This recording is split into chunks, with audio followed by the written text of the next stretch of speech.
see, man. Ready for the podcast today, huh? Yeah, I'm ready to do that. Awesome. You know? Killer bike, man. Thank you, thank you. It's a blessing. I just got it, and it's bringing me a lot of joy, and I'm enjoying every minute of it. Nice, man.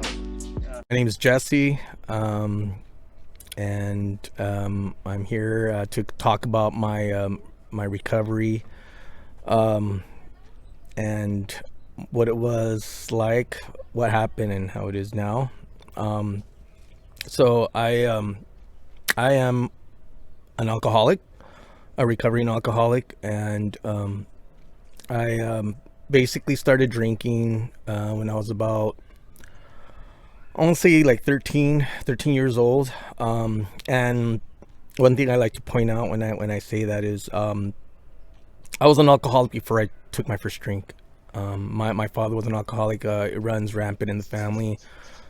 So I basically never really drank like a normal person. I drank to, number one thing that comes to mind when I drank is I drank to escape problems at home. Like I said, my dad was pretty outrageous, pretty temperamental. And yeah, so I started pretty early. I drank to fit in. I drank out of fear. I drank out of wanting to belong, and made, I'd say, about 99.9 of all my bad decisions in life under the influence of alcohol. So around 13 or 14, along with my alcoholism, I started looking for a place to belong. So obviously I didn't do well in school, so I wasn't gonna be able to participate or belong to like groups, positive groups, meaning like football or whatever kind of clubs they do have, academic, whatever. So I looked to the street, and I looked for basically anyone else that was like me, that was already into just making bad decisions. So I started leaning towards the street life, looking, hanging out with gangs and gang members. I had some family members that were gang members, and basically just wanted to be a part of it, because that's why, like I said, I felt like I wanted to belong. And basically that's when my life took a pretty crazy turn. That's when I started going to jail. I was incarcerated as a juvenile plenty of times. I went to juvenile hall, camp, and basically did that for my teen. My teenage years weren't full of fun, joy, prom, regular activities, baseball. I was never in Little League, nothing like that. I was in and out of juvie, running around the street, getting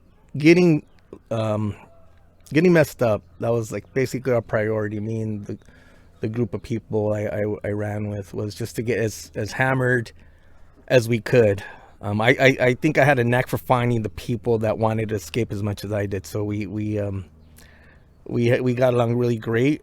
And then as we got older, that's when the bigger problems started, because eventually people get tired of you, the justice system and whatnot. And so I started getting in trouble as an adult. And so yeah, to backtrack a little bit, I do have a pretty interesting family per se. Like I said, my father's an alcoholic. My family members, like cousins, just cousins, they were heavy drinkers. But my older brother, my older sister grew up in a different time, so they actually did really well in school.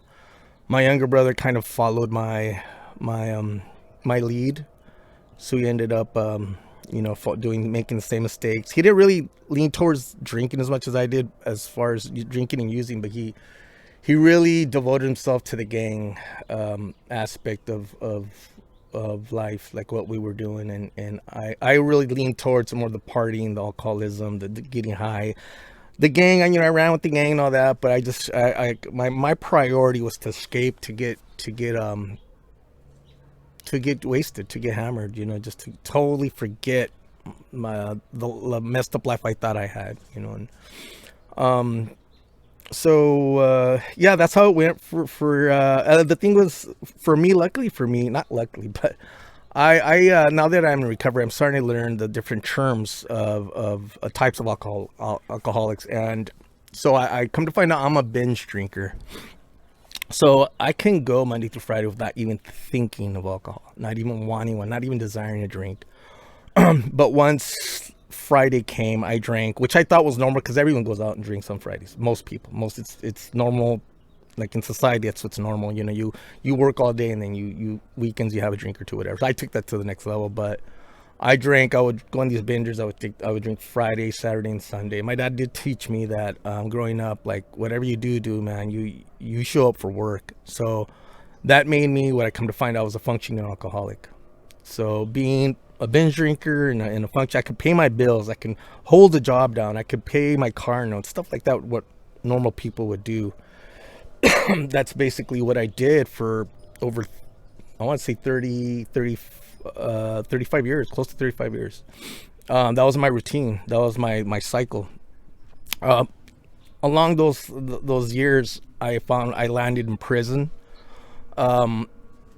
directly related to alcohol, directly related to the decisions I made under the influence. The first time I went to prison, I went for an armed robbery, but I didn't take a dime.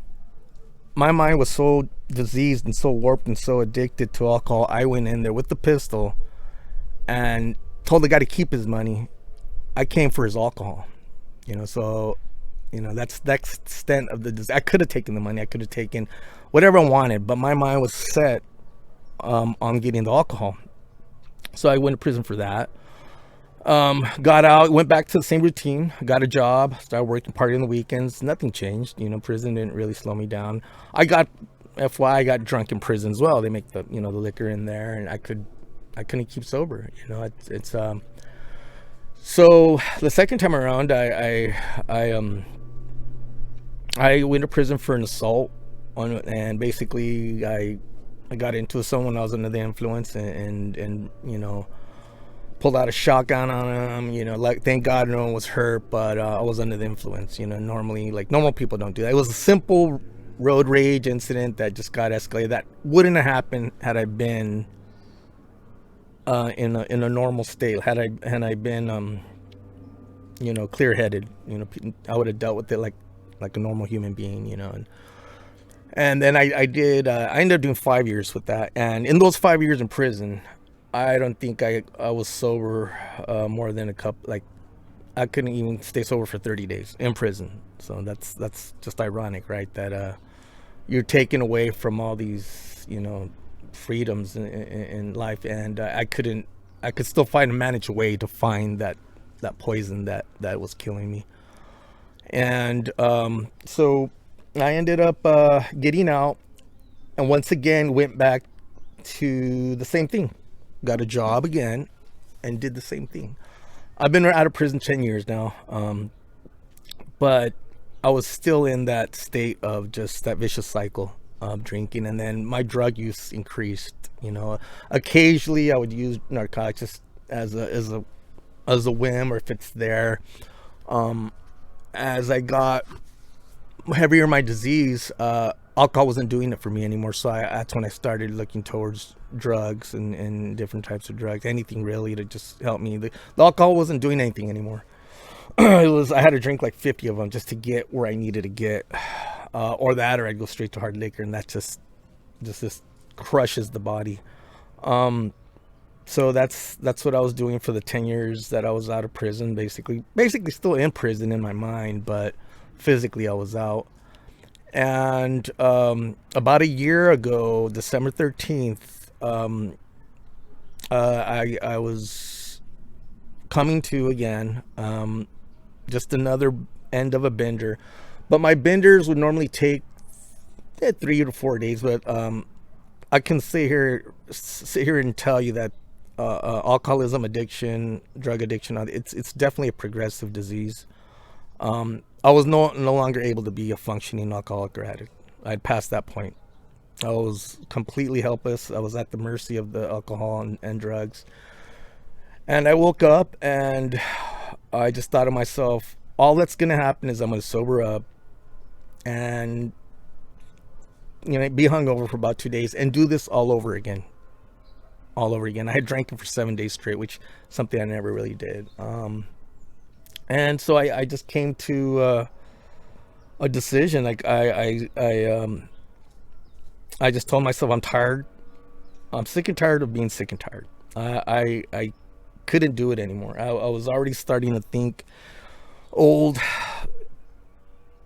old ideas. Like I'd quit doing criminal activities and stuff like that, but I was just so miserable, and my temper was just out of control. I was thinking some really evil and harmful thoughts. I wanted to hurt people. I wanted people to hurt as much as I was hurting, and I didn't really care. So I was on a fast track back to prison. I'm a two striker, so and I have a 10-year-old, 11-year-old daughter that I luckily she never really got to see my alcoholism. I would never drink in front of her. I mean, I have maybe at the most 2 or 3 times in her life, but I didn't want to do what my dad did to me, you know. So, but she knew.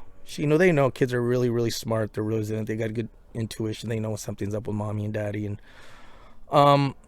I just woke in. I'm sick and tired of being sick and tired. I felt like I was wrestling this big gorilla for my entire life, you know. And you know, being that I come from the street and I'm Hispanic, we have a really tough culture where we don't give up.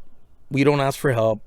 We tough it out, we gangster it out, and we just move on. We rub some salt and some dirt on it, and we just keep walking. And I that wasn't working for me anymore. I couldn't do it anymore. So I basically, which is really hard for like someone like me, and like I said, for my culture, people like, you know, my background. I basically I gave up. I admitted to myself that this addiction was stronger than me, and it was only going to get worse. I was going to end up back in prison or dead because of the drug use, and especially with these really dangerous drugs coming out right now with fentanyl and all that. Stubborn moron that I was, I definitely would have been trying that stuff. But yeah, so I basically, it wasn't like no OD. It wasn't, I've never been to rehab, and not that I would have never considered one, but I was desperate. My pride had been, I threw my pride literally, almost I think I did physically. I felt like I just threw my pride out the window. I said, I need help. I don't want to live this way. I'm 40, I was 48, and I figure if I'm lucky, I got another 30 years of I don't want to live my part two as I did my part one. I don't want to live this way. I want a happy ending.